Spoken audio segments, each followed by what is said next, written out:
The dust-laden wind carried the scent of desperation, and hope as Vivian Cole clutched her father's letter in one hand and her small leather satchel in the other, watching the Nebraska landscape roll by through the train window. It was 1876, and at 22, she was heading west to fulfill her dying father's last wish to reconnect with her estranged uncle, a successful rancher in the Wyoming Territory.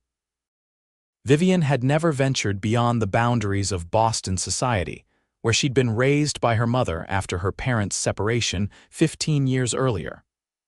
Her refined upbringing had prepared her for elegant parlors and literary discussions, not the untamed wilderness of the frontier. But her mother's recent passing and her father's subsequent death had left her alone in the world, with nothing but this tenuous connection to family. The train whistle pierced the afternoon air, signaling their approach to Clearwater Station.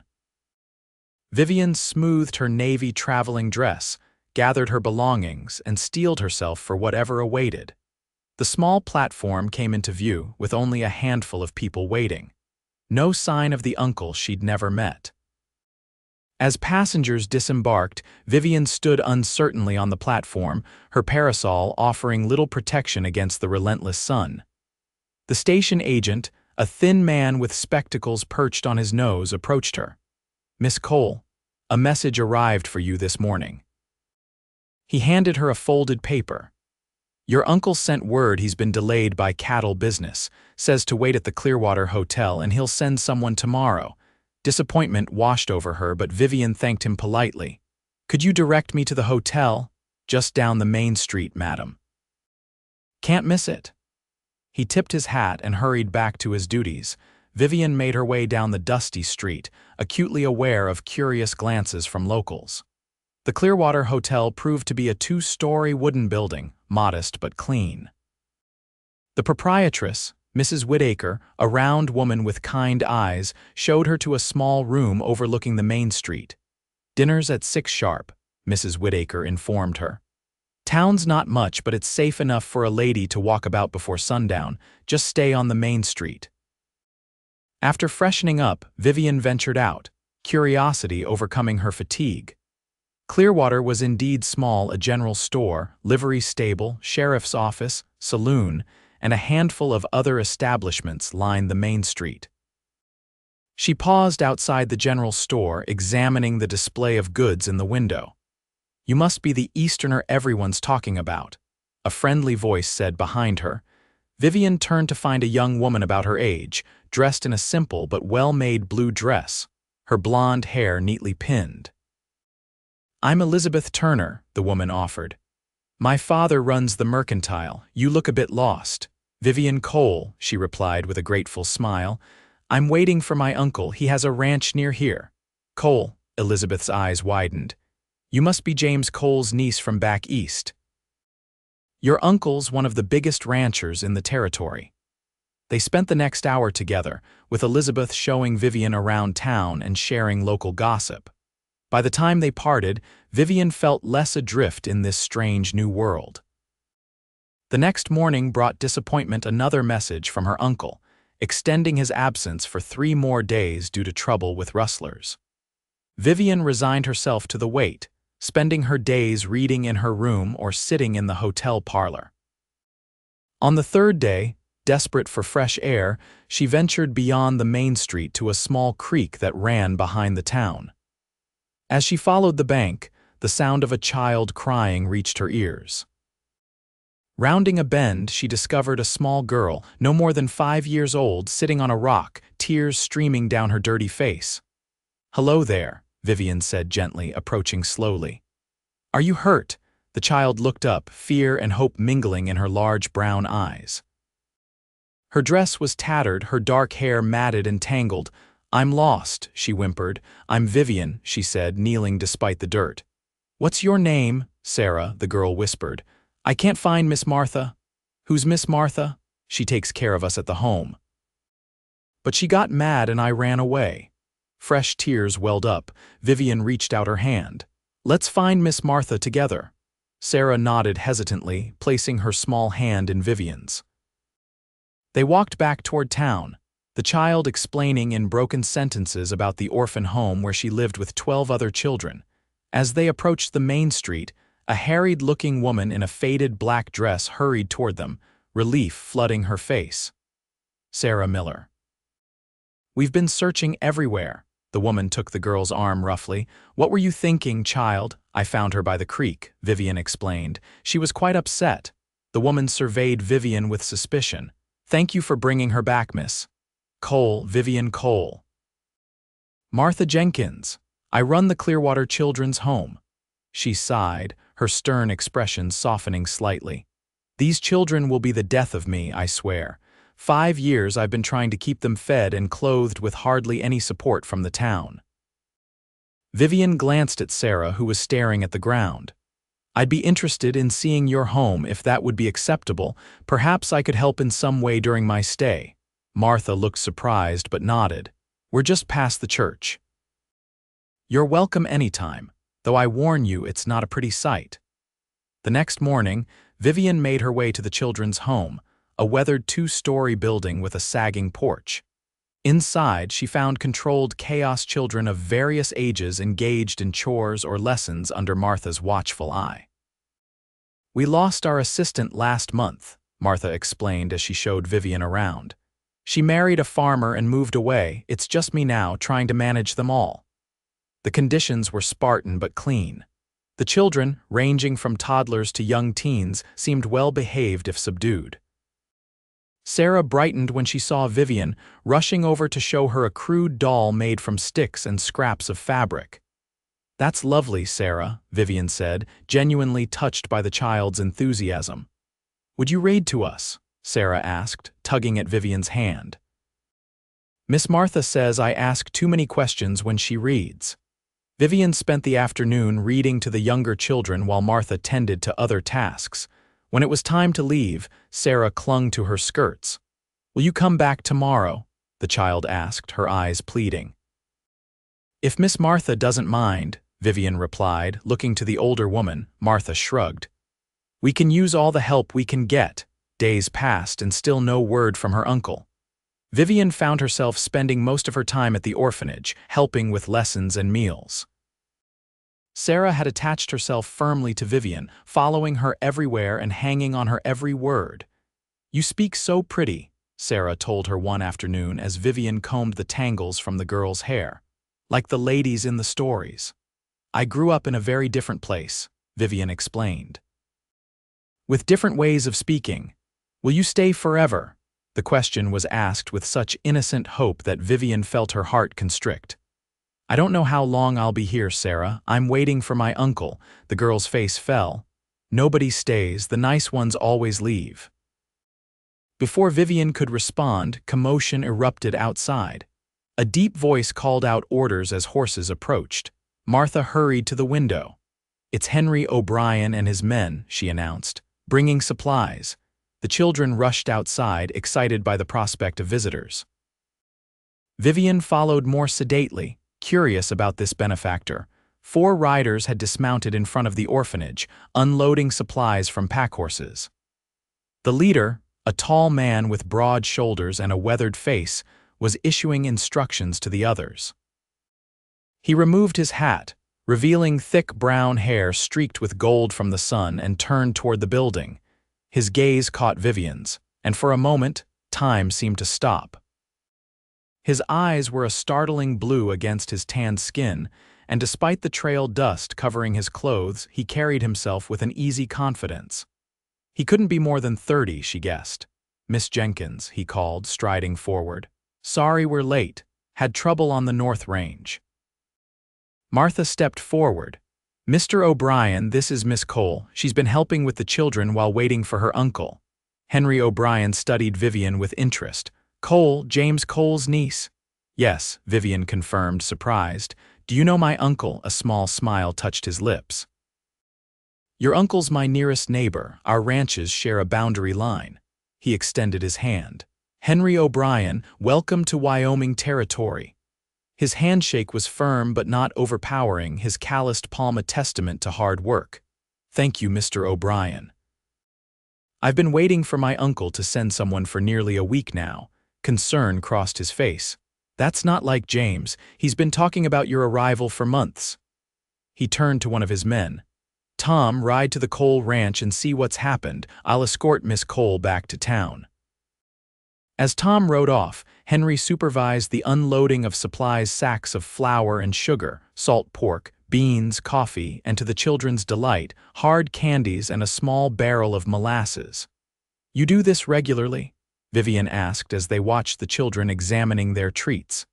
Every month or so. My mother started it years ago. A shadow crossed his face. She had a soft spot for orphans. Sarah had been hovering nearby, and now she approached Henry with surprising boldness. Mr. Henry, is Ruby with you today? Henry's stern expression softened. Not today, little one. She's at home with her grandmother. Who's Ruby? Vivian asked. My daughter, Henry replied, his voice filled with unmistakable pride. She's 8. Before Vivian could respond, Tom galloped back into the yard, his expression grim. Mr. O'Brien, there's trouble at the Cole ranch. Rustlers hit last night. Mr. Cole's been shot. Vivian gasped, one hand flying to her throat. My uncle, is he? Alive, madam, but badly hurt, Tom confirmed. His foreman sent for the doctor from Laramie. Henry's face hardened. Tom, take the others and help James's men secure the ranch. I'll bring Miss Cole. He turned to Vivian. Pack what you need, we leave immediately. The ride to the Cole ranch was long and tense. Henry set a fast pace, but not so fast that Vivian, on a borrowed mare, couldn't keep up. They spoke little, with Henry scanning the horizon constantly, a rifle across his saddle. How far is it? Vivian asked during a brief stop to rest the horses. Another hour, Henry replied, offering her his canteen. Your uncle's place is 20 miles northeast of town. As they rode, Vivian studied her companion surreptitiously. Despite his rough exterior, there was something compelling about Henry O'Brien, a quiet strength and integrity that she sensed rather than observed. You mentioned your daughter, she ventured, and her grandmother. Is your wife at the ranch as well? A muscle tightened in his jaw. My wife died 6 years ago. Ruby lives with my mother most of the time, especially when I'm working the range. I'm sorry, Vivian said softly. He nodded acknowledgement but didn't elaborate. The Cole ranch came into view as the sun began its descent, a sprawling main house with several outbuildings and corrals, set against a backdrop of rolling hills. Even to Vivian's untrained eye, the signs of recent violence were evident: a burned-out building, cattle milling about in disarray, and armed men patrolling the perimeter. A tall, lean man with graying hair approached as they rode into the yard. Henry, thank God. Those bastards hit us hard. 40 head taken, and the boss caught a bullet trying to stop them. This is Miss Cole, Henry introduced. James's niece. How is he? Doc's with him now. This way, madam. Inside the ranch house, Vivian was led to a bedroom where her uncle lay pale and still, a white-haired doctor bent over him. James Cole was a broad-shouldered man with features that reminded Vivian painfully of her father. Uncle James, she whispered, approaching the bed. His eyes fluttered open, focusing slowly on her face. Margaret, he murmured. No, uncle, I'm Vivian, George's daughter. Recognition dawned. Vivian, you came. His voice was weak, but a smile touched his lips. You look like your mother, the doctor straightened. He needs rest now. The bullet went clean through his shoulder, but he lost a lot of blood.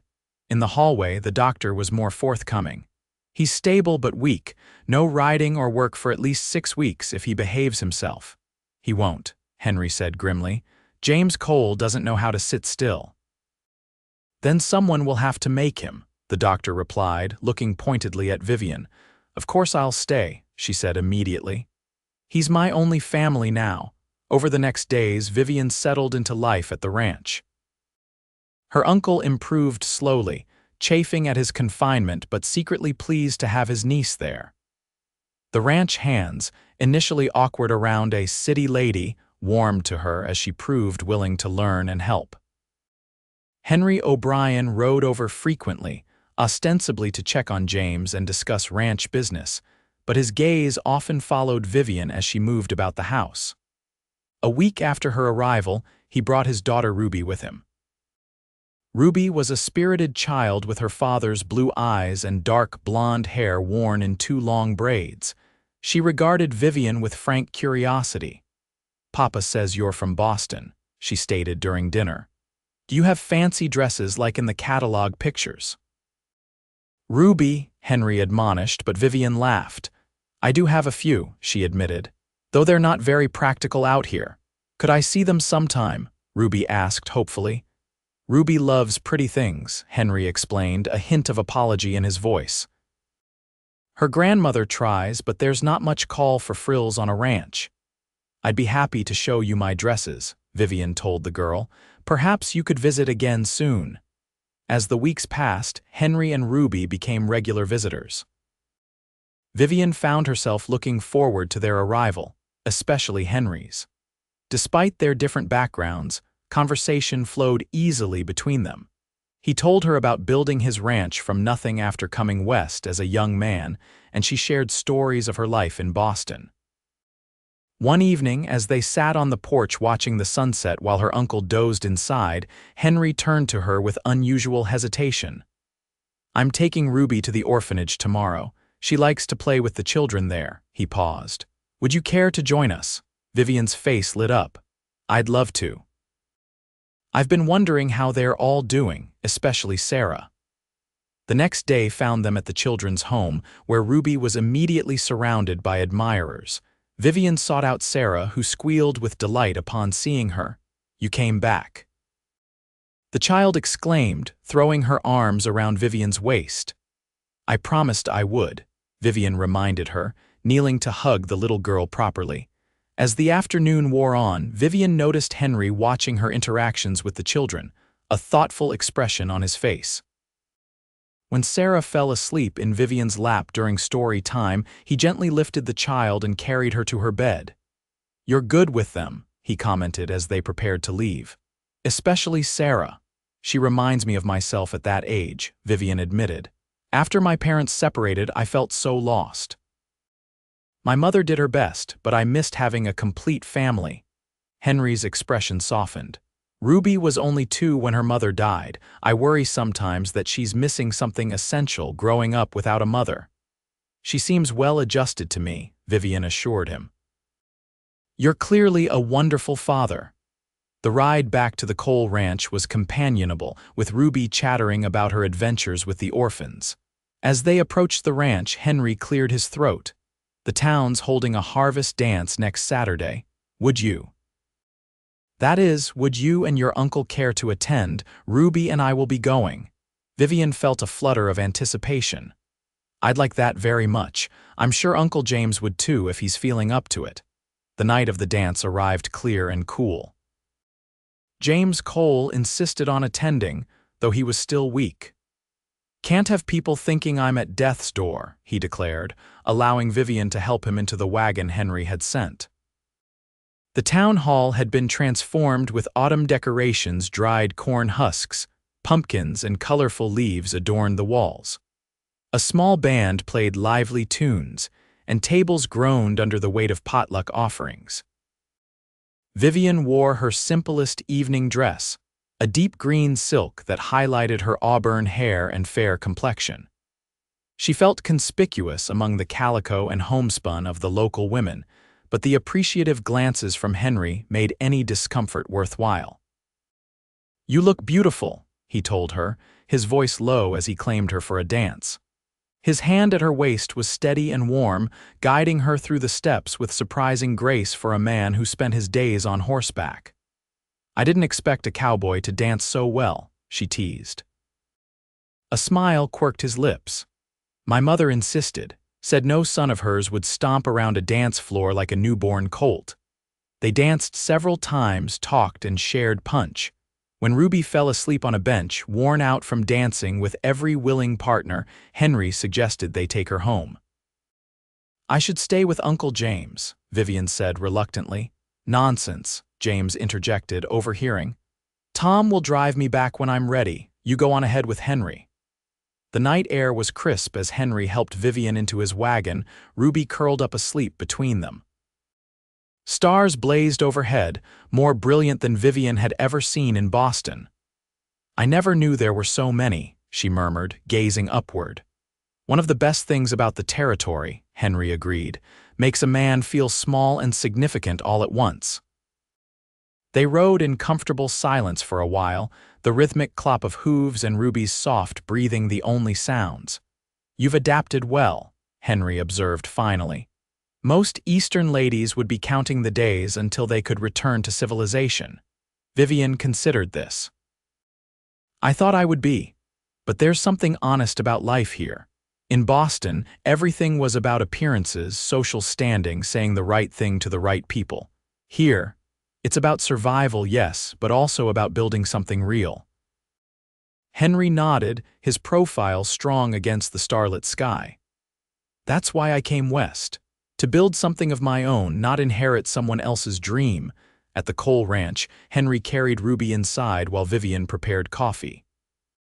They sat at the kitchen table, talking in low voices to avoid waking the sleeping child or the housekeeper. "Will you stay?" Henry asked abruptly. "When your uncle recovers fully." The question caught Vivian off guard. I don't know, I haven't thought that far ahead." "You should," he said simply. "You belong here more than you realize." Before she could respond, Ruby stirred and Henry rose to take her home, leaving Vivian with much to contemplate. The next morning brought an unexpected visitor, Martha Jenkins, from the orphanage, looking harried and distressed. "It's Sarah," she explained after Vivian invited her in. "She's run away again, but this time she's been gone all night. I've searched everywhere in town." She might be trying to reach here, Vivian realized with alarm. She asked so many questions about the ranch. James immediately organized a search party. Henry arrived just as riders were preparing to leave, and without hesitation joined the effort.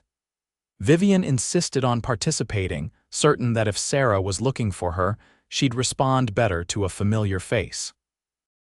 They searched all day, combing the roads and trails between town and the ranch. As dusk approached, Vivian and Henry checked a small creek that ran between their properties. "She's just a baby," Vivian fretted. "Alone out here all night and now another night coming." "We'll find her," Henry promised, his face grim with determination. As they followed the creek, a small movement caught Vivian's eye, a flash of faded blue among the willows. "There!" she cried, dismounting quickly. Sarah lay curled under a willow tree, dirty and tear-stained but alive. She stirred as Vivian approached, her eyes widening with recognition. "Miss Vivian," she croaked, her voice hoarse. "I tried to find you." Vivian gathered the child into her arms, tears streaming down her face. "Oh, Sarah, you frightened us so badly." "I'm sorry," Sarah whimpered. "But Miss Martha said a new family wanted to take me away to California.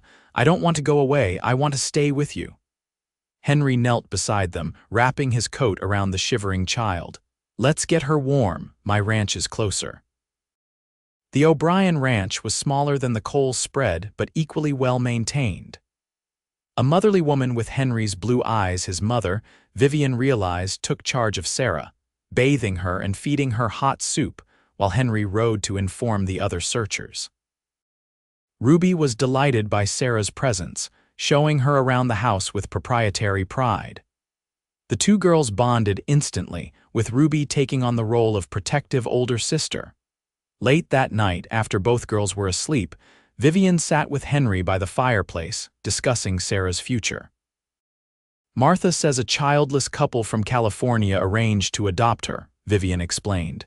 "They're arriving next week." Sarah overheard them discussing it.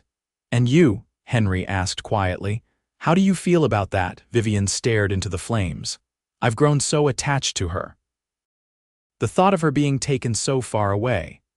She trailed off, then squared her shoulders. "But I have no right to interfere if this couple can give her a good home. Unless you could offer her a home yourself." The suggestion hung in the air between them. Vivian looked up, meeting Henry's steady gaze. "I'm not established here," she said softly. "I don't even know if I'm staying." "You could be," he replied, his voice equally soft. "This is presumptuous of me and far too soon, but I've come to care for you, Vivian. More than I thought possible after losing my wife." Her heart quickened. "Henry." I'm not proposing marriage, he clarified quickly. Not yet. That would be madness when we've known each other such a short time. But I am asking you to consider a future here, getting to know each other better, seeing if what I feel, if what I hope you might feel too, could grow into something permanent. Vivian felt a curious mixture of relief and disappointment. I care for you too, she admitted, more than I expected. But Sarah could stay at the orphanage a while longer, he suggested. Until we know our own minds better. Martha would delay the California couple if you asked. The next morning, Sarah clung to Vivian when Martha came to retrieve her. Please don't make me go to California, she begged. I want to stay with you. Vivian knelt before the child. Sarah, listen to me. Those people in California might give you a wonderful home.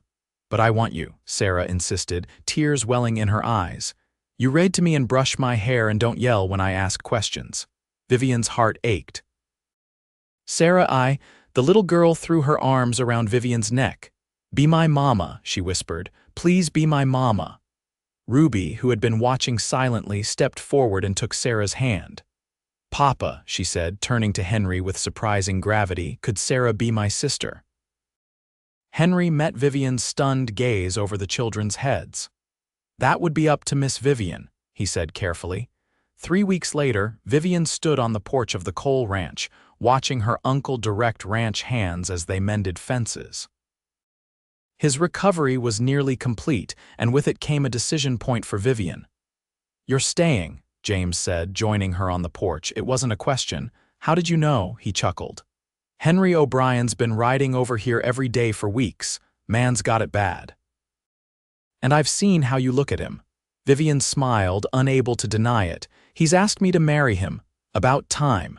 James clapped her on the shoulder. He's a good man, built that ranch from nothing. He'll treat you right. What about you? I've managed for years without a woman fussing over me. Besides, he added with a wink, you won't be far. I'll expect Sunday dinners. The Clearwater church was packed for the wedding 2 months later. Henry stood tall and proud at the altar, Ruby beside him in a new dress that Vivian had helped her select. James Cole escorted his niece down the aisle, beaming with pleasure. As they exchanged vows, Vivian was acutely aware of Sarah sitting in the front pew, her eyes shining with happiness. The adoption papers had been signed the previous day, making Sarah officially their daughter.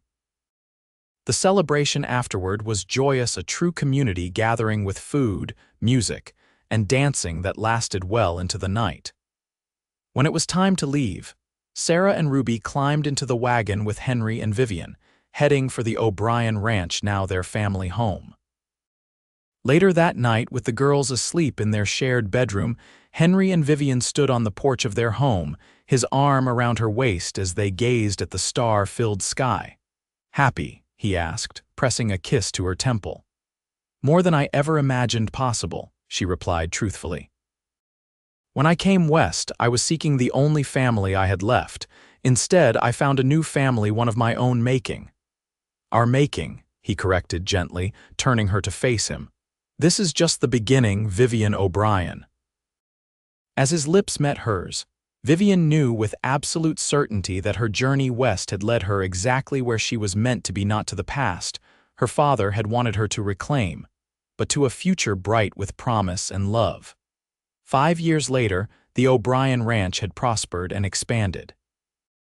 Vivian stood on the porch, watching Henry teaching their 3-year-old son James to ride his first pony, while Ruby, now 13, supervised with sisterly authority.